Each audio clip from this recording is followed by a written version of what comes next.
Okay. Hi, host Eric here. I was talking with famous people, and Taylor's thrown out a position that I'm curious about, which is there's no way, according to Taylor, for me to ask out the waitress at Denny's via media without creating a level of artificiality. No way. I don't know if I said there's no way. It's don't box me in like that. Okay. Well, you said it's not. It doesn't naturally correlate. Let's say that. It's unlikely to not influence not only the push off the beginning of any yes that you might get, but it'll kind of just set in the back of people's brain as in, well, this was just fake from the get-go. Yeah, you shouldn't do it. Like, yeah. But it would be cool. Give us a follow-up video from her bathroom at like 5 in the morning. Hey, guess where I am? Here's a video. Talk with famous people. In here. Pretend to take a shit. Now, see, that would be classless, I think. But I agree with you. I totally agree. I want to say right off the bat, actually, I totally agree that there's no way to do that in a way that doesn't. We can use the fakery as the theme, because if she's like, oh, this is a joke, then he's like, oh yeah, that's just a joke. But by the way, I am interested. It's along those lines.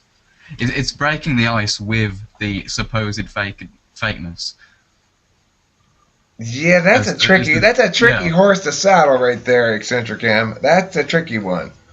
I don't know if you can meta out of that.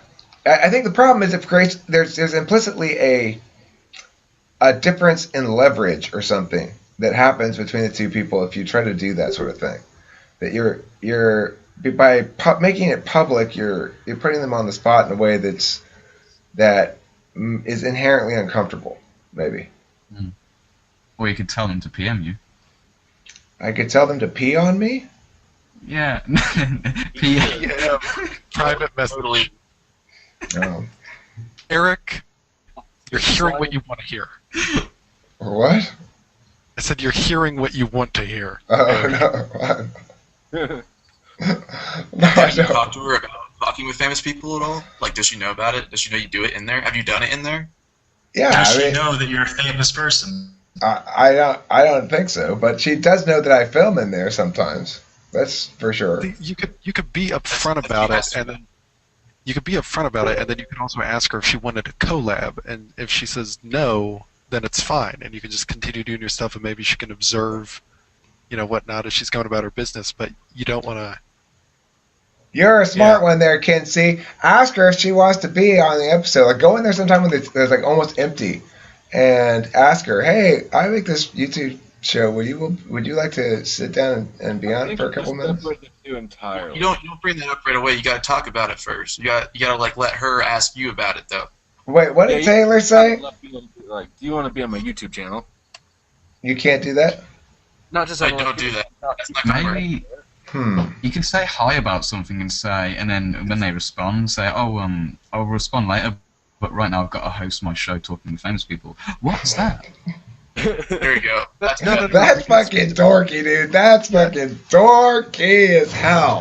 Here's the thing: if he brings up the words, there's also the issue of the words. If he brings up the words "my YouTube channel" or "my show," right, that's less classy than just being like, "Hey, I'm just filming a video. This is just something that I'm doing." And plus, when you say something like that, it's kind of got it's like one part, do you have MySpace, and one part, I'm an author. They both sound douchey, but in different ways. One self-important and one just unaware. To sort of hear my garage. You get the double douchebag surprise, huh? It's the old double douche. Hi, I'm doubly douchey. Would you like to go out with me? Ed Hardy. Just don't mention it whatsoever. Just ask her out normally. Like, yeah, just separate the two. Yeah, you're right. You guys are right. I appreciate your good advice on this sort of thing. Some aspects of life are just meant to be private, and that's because it's sort of implicit to the definition of intimacy.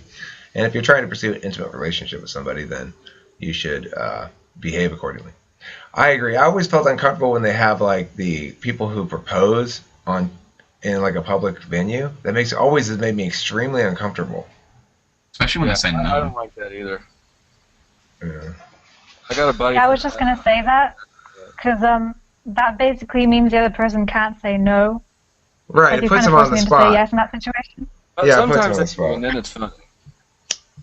Wait a minute, Yeah. Olivia, you're an INFP. Doesn't most things make you uncomfortable? Maybe, yeah. Because it's a very important decision to make, and when you're under pressure about the whole thing, it's like, oh. Are you from England, Olivia? Yeah, I am. That's cool. Are you? I like how people from foreign countries talk. That's fucking awesome. I didn't know she was. I thought, okay, that's just weird. What, eccentric M? You're from England too? I never would have guessed. Yeah, you're obviously from England. Your accent's a lot thicker than hers. It's because I went to an international school, so I got like a weird mixture of accents going on. Because I lived in Portugal my whole life. So it's kind of a mix. Right, because I know a girl from Portugal. She sounds like that, and I am mistaken her for American before. Yeah, that's the thing. I think I sound American compared to English people, but Americans don't think so. Yeah. Yeah, you do have an odd accent, which is one of the reasons why I asked, is because it's kind of a mixture accent. But how did you like Portugal? Tell us about it. Somebody else on the show came on and talked about Portugal, and he wants to leave it. So you say you like it. I saw that. But I love Portugal, and I don't get, like, he said that the language isn't useful or something, but I don't care about that. Like, Your maybe the language language is isn't so beautiful. Yeah, he said that there's no word for awkward, but there actually is a word for awkward in Portuguese. So I don't know what he was talking about. Is it acuerdo? Yeah. No. Let's see if you can. Constrangedor.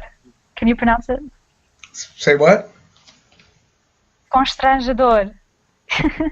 For change the door? Constrangedor. For change the door? Yeah, you're getting there. Well, now I'm officially Portuguese. Okay, Yeah. what are we talking about? Anything? Right. We're not really talking about anything in this episode. Just kind of let's start an episode here with the actual topic. Thanks for watching this episode of Assorted Musings. That could be possibly the title of it. And don't forget to eat plenty of cheese.